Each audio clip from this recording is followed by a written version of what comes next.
தூத்துக்குடியில் அதிக மழை காரணமாக 2 ஆண்டுகளாக கடற்பாசி வளர்ப்பு தொழில் பாதிக்கப்பட்டுள்ளதாக மீனவர்கள் தெரிவிக்கின்றனர். கடற்பாசி தொழிலை காப்பாற்ற தமிழ்நாடு அரசு மானியம் வழங்கி ஊக்குவிக்க வேண்டும் என்றும் மீனவர்கள் கோரிக்கை வைத்துள்ளனர்.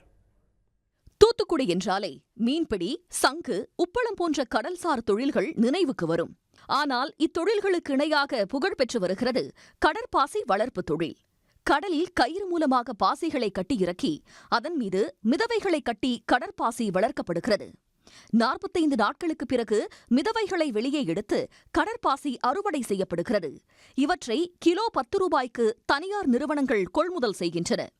இதே பாசியை நேரடியாக சந்தை மற்றும் ஆன்லைன் மூலமாக விற்றால் நல்ல லாபம் கிடைக்கும் என்று தெரிவிக்கும் மீனவர்கள் அதற்கு கூடுதல் முதலீடு தேவைப்படுவதாகவும் கூறுகின்றனர். வளர்க்குறதுக்கான இந்த இது என்னன்னா இந்த ரேட் இருக்குல்ல, இந்த ரேட் நிர்ணயிக்கிறது அந்த கம்பெனிகள் தான். அந்த கம்பெனிகள் என்ன ரேட் சொல்கிறாங்களோ அதை ஏன்னா அவங்க தான் எல்லாமே பொருள்கள் கொடுத்து எங்களை வளர்க்க வைக்கிறதுனால நாங்கள் அவங்க சொல்கிற ரேட்டு தான் நம்ம கொடுக்க முடியும். இதே எங்களோட இப்போ சொந்த இதுலேயோ சொந்த காசுலேயோ இல்லை கவர்மெண்ட்லேருந்து ஹெல்ப் பண்ணி எங்களுக்கு கயிறு அந்த பாசி இதெல்லாம் விதை பாசிலாம் கொடுத்து நாங்கள் வளர்த்தோம்னா எந்த கம்பெனிக்கோ ரேட்டு நம்ம நிர்ணயம் பண்ணி கொஞ்சம் அதிகமான ரேட்டுக்கு விற்கிறதுக்கு வாய்ப்பு இருக்குது. கடற்பாசி மூலமாக ஐஸ்கிரீம், ஜெல்லி, ஜிகர்தண்டா, பர்பஸை உட்பட 300 வகையான பொருட்களை தயாரிக்க முடியும் என்பதால் இதற்கு பெரும் தேவை இருப்பதாக மீனவர்கள் கூறுகின்றனர். இப்பகுதிகளில் முறையான சாலைகள், மின்சார வசதி, பாசியை உலர்த்தும் தளம், தொழிலாளர்களுக்கு ஓய்வறை ஆகியவற்றை அரசு அமைத்துத் தர வேண்டும் என்றும் அவர்கள் கோரிக்கை விடுத்திருக்கிறார்கள்.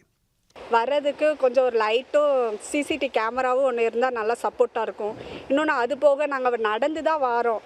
எந்த வாகனமும் உள்ளே வர முடியலை. ஆட்டோவோ இல்லை பைக்கோ எதுமோ வரும்போது இந்த கயிறுங்க இதெல்லாம் இருக்கிறனால மண் வெட்டி நிறையா இதாகிறதுனால மெயினாக எங்களுக்கு ஒரு ரோடு ஒன்று போட்டு கொடுத்தா நல்லா வசதியாக இருக்கும். எங்களுக்கு ரோடு வசதிலாம் கிடையாது. இந்த தளம் போட்டு கொடுத்தா நாங்கள் கொஞ்சம் காயப்பட ஈஸியாக இருக்கும் எங்களுக்கு. அதுமாதிரி லைட் வசதிலாம் இல்லை. பார்த்துக்கோங்க, நைட் டைம் ஆயிடுது எங்களுக்கு வேலை முடிஞ்சு போகும்போது. லைட் வசதி எதுவுமே கிடையாது. அதெல்லாம் கொஞ்சம் பார்த்து கொடுக்கணும் கவர்மெண்ட். கடற்பாசி வளர்ப்புக்கு என ஆண்டுதோறும் பட்ஜெட்டில் நிதி ஒதுக்குவதாக அறிவித்தும் இதுவரை அரசு தரப்பில் இருந்து எந்த ஒரு சலுகையும் கிடைக்கவில்லை என்று கடற்பாசி வளர்ப்பு மீனவர்கள் கூறுகின்றனர்.